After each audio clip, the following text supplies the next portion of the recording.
स्वप्नात राज्यदान दिलं. सकाळी उठल्याच्या नंतर बघितलं तर विश्वामित्राचा सेवक हजरच आहे. त्याने सांगितलं, राजा आमच्या गुरुला तू दिलेला एक मागणी मागितली, गुरुजीने दे. तिजोरीतलं धन काढून देऊ लागला. त्यावेळेला विश्वामित्राने सांगितलं, राजा अरे माझे मज देसी काय समजू नये, रात्री मला स्वप्नात दान दिलं, आज तुझा काय अधिकार आहे मला द्यायचा. त्याने सांगितलं, महाराज दुसरं तर काय द्यायला शिल्लकच राहिले नाही, रात्री मी सगळं दिलं तुम्हाला. त्याने सांगितलं, म्हणले मग काय राहिलं नाही तर एक काम, मला माहित नाही तू देतो म्हणलंस मला. महाराज मला विकावं लागेल, काही कर. शेवटी राजाने स्वतःला, पत्नीला आणि मुलाला विकायचं ठरवलं. काशीच्या बाजारामध्ये आले आणि पूर्वीच्या काळामध्ये माणसं विकल्या जायची, याची एक खून होती. कोणची? कपाळाला वाळलेलं गवत बांधायचं आणि बाजारामध्ये उभं राहायचं. ताराराणीने वाळलेलं गवत बांधले डोक्याला, हरिश्चंद्र राजाने वाळलेलं गवत बांधलं डोक्याला, छोटासा 5 वर्षाचा राजकुमार त्याने डोक्याला वाळलेलं गवत बांधलं. काशीच्या बाजारामध्ये उभं राहिले. 4 दिवस झाले उभे होते, पण कोणी गिरायक यायला तयार नाही. महाराज अरे जो राजा नुसतं पाणी म्हणून तोंडातून शब्द काढल्याबरोबर भालदार चोपदार ललकाल्या देत महाराज समोर यायचे पाणी म्हटल्याबरोबर. पण आज त्या राजाचं जीवन एवढं बदललं, आज त्याला बाजारामध्ये उभं राहावं लागलं महाराज विकण्यासाठी स्वतः.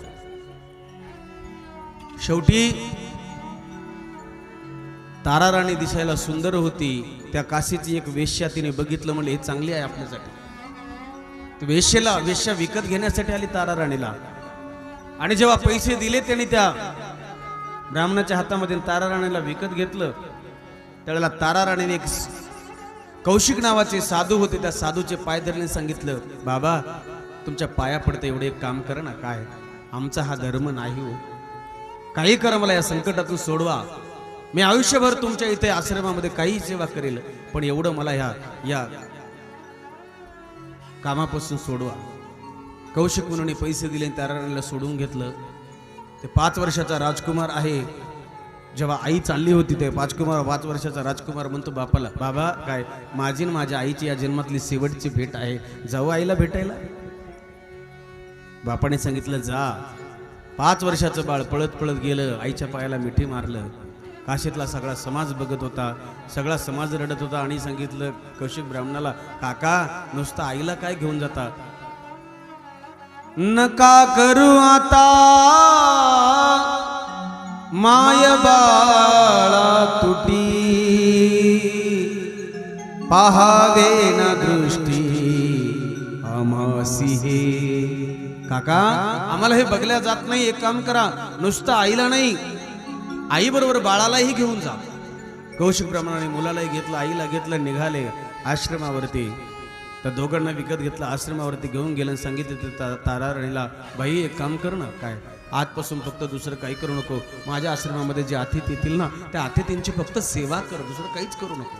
त्यांना फक्त जेवायला स्वयंपाक करायचे, दुसरं काहीच करायचं नाही. आणि रोहिदासाला फुलं आणायचं काम लावलं पूजेसाठी.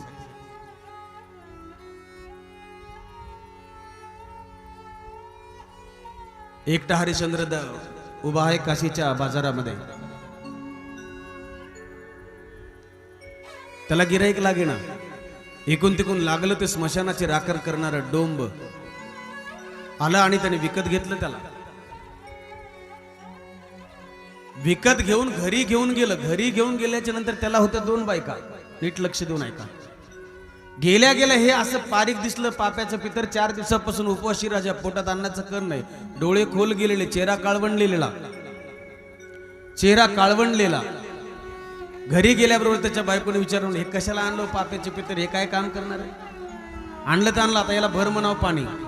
राजाने डोक्यावरती माठ घेतलं आणि पाणी भरायला सुरुवात केली.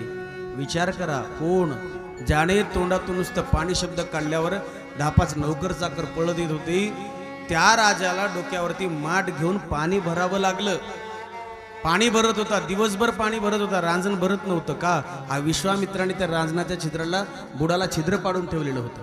दिवसभर पाणी भरत होता राजा, पण रांजण भरेना.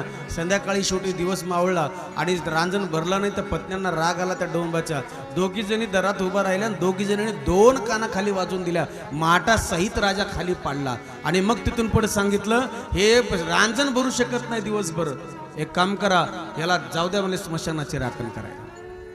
तिथून पुढे स्मशानाची राखण करायला गेले ते. इकडे ताराराणी स्वयंपाक करत होती. छोटस 5 वर्षाचं बाळ आहे, ते गेलं फुलं तोडायला मित्राबरोबर आणि एका सर्पावरती पाय पडला. पाय पडल्याबरोबर सर्पाने दंश केला आणि एकुलते एक मुलगा वारला महाराज त्याचा.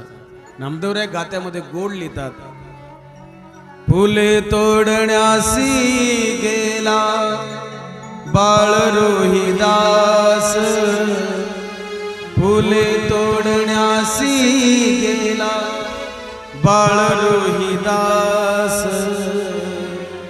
नागणी त्या दंश केला त्या बगीचात. दंश केला आणि एकुलते एक बाळ वारलं. कोणीतरी सांगितलं आईला, आई आई तुमचं रविदास नावाचं बारकं बाळ सर्पदंशाने मेलं. आईने कोळपाट लाटणं फेकून दिलं. पळत निघाली दादा, पळत निघाली. जेव्हा ते पायाला काहीतरी अडकलं म्हणून खाली बघितलं तर आपल्या एकुलते एक बाळाचं प्रेत उचललं, हातावरती घेतलं. वारे कपडा पांघरायला कपडा नव्हता, साडीचा आपल्या एक पदर फाडला आणि आपल्या लेकरावरती झाकला. त्या बाळाला उचललं आणि शेवटी स्मशानामध्ये नेलं. त्याला अग्निकाष्ट देण्यासाठी लाकडं विकत घ्यायला पैसे नव्हते. बाकीचे प्रेत जळून उरलेले लाकडाचे तुकडे गोळा केले, त्यावरती प्रेत ठेवलं आपल्या बाळाचं आणि आता पेटवून देणार. तेवढ्यामध्ये समोरून एक आकृती झप झप पाऊल टाकत पुढे आली. बघितलं तर कोणीतरी आपल्या परवानगीशिवाय स्मशानामध्ये प्रेत जाळतंय. त्याने लांबूनच अंधारामध्ये आवाज दिला, कोण आहे रे तिकडे, कोण प्रेत जाळतं. एवढा आवाज दिल्याबरोबर ताराराणी लट लट लट लट कापत होती. तेवढ्यामध्ये आकाशामध्ये वीज कडाडली आणि विजेच्या प्रकाशामध्ये राजाने राणीला ओळखलं आणि राणीने राजाला ओळखलं. आपला मालक म्हणून पाया पडायला गेली ताराराणी. पाया पडायला गेलेल्या ताराराणी जेव्हा खाली पाया पडायला वाकली तेव्हा हरिश्चंद्र पाठीमागे सरकले आणि हरिश्चंद्र म्हणाले, तारा मत पैर पड़ मेरे, मालिक मैं आपकी पत्नी हूं. नहीं तारा, तुम मेरी पत्नी नहीं हो. क्यों? मैं आप जमादार का सेवक हूं, मेरा वेश अमंगल है, मेरा काम अलग है, तुम बिक चुकी हो, मेरे पैर मत पड़ना. ताराराणीने विचारलं, मालक माझी एक विनंती आहे तुम्हाला. काय? माझं एकुलते एक बाळ सर्पदंशाने मेला, त्याला जाळण्याची परवानगी द्या ना तुमच्या स्मशानात.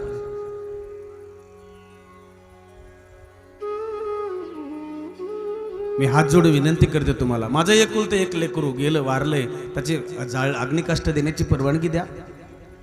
त्यावेळेला हरिश्चंद्राने सांगितलं, बघ तारा, काय या स्मशानामध्ये ज्या दिवशी प्रेत जळतं ना, हा त्या दिवशी 2 गोष्टी येतात. एक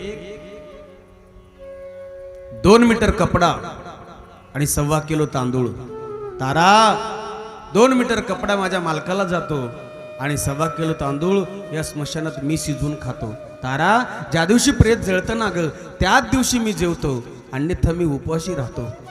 तू म्हणतेस माझ्या बाळाचं प्रेत आहे, तर मी एवढं करू शकतो तारा, माझ्या बाळाला परवानगी जाळण्याची देण्यासाठी मी आज तुझ्याकडून तांदूळ घेणार नाही. मी उपवासी राहू शकतो का मुलासाठी, बाप उपाशी राहू शकतो, पण एक गोष्ट ध्यानात ठेव तारा, मालकाचा कपडा मात्र मी सोडणार नाही.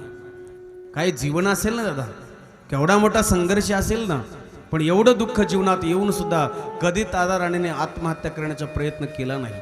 हरिश्चंद्राने कधी महाराज जीवन बर्बाद करण्याचा प्रयत्न केला नाही ना. ह्याच्यामधून काय शिकायचं आहे? एकच शिकायचं आहे, एवढं शिका, जीवनामध्ये संघर्ष करायला शिका, घाबरत जाऊ नका आणि जीवन चांगलं जगा. आपल्या घरातल्या माणसांना आपल्यापासून त्रास होऊ नये, आपल्या गावातल्या माणसांना त्रास होऊ नये. आपला धर्म, आपली संस्कृती, आपली माणसं हे टिकवत चला. हे सांभाळल्या गेलं पाहिजे ना दादा. आणि हे जर सांभाळता आलं नाही तर उपयोग होणार नाही ना पुढे चालून. निष्ठा ठेवा. देवाने ईश्वराने जे आपल्या धर्मात जन्माला घातलं तो धर्म आपला सर्वश्रेष्ठ आहे हे समजून त्याच्यामध्येच राहा. रुक्मिणी आई साहेबाची निष्ठा आपण ऐकली ना, काल बघितलं ना, शुकाचार्य परीक्षित राजाला सांगत होते, शिवजी शौनकांना सांगताय